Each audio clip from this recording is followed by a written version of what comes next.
Lahir di Nabi di Nanggro Mekah, Nanggro Madinah, kubu Maulana nibak selanyan, tanggai 12 nibak tun gajah Rabiul Ula. Umur 2 bulan dalam kandungan, ayahna sayang tinggai donya, yatim lam kandung di Rasulullah.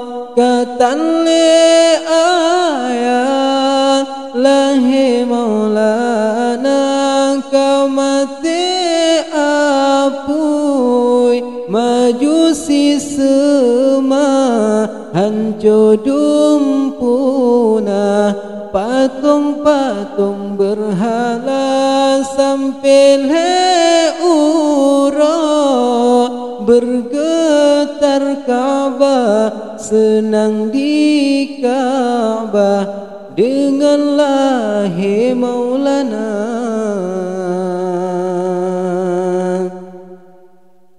Putra bidan lahir Rasulullah, Maryam Asia, Sarah ngan Hawa, Maridah Nabi, nan Suwaibah, Halimatu Sa'diyah, Maridah kedua.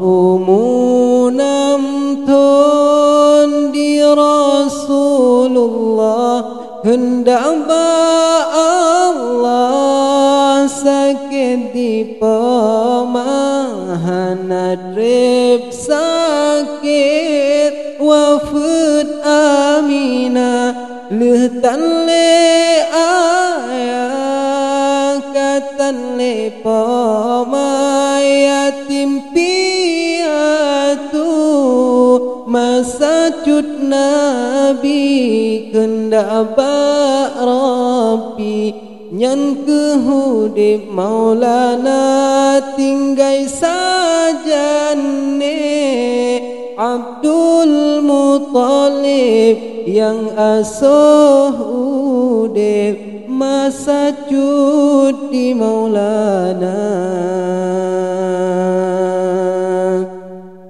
Umur petlutun Nabi Muhammad kendah hadarat wahyu pertama ke Rasul Allah, Nabi angkat di sideh tempat di Gua Hira, leblatun Nabi dakwah di Mekah, Nanggro Madinah, 10 tahun masa 60 tahun umur, lebih petura Nabi ketanya tinggai dunia 60 tahun umur, lebih petura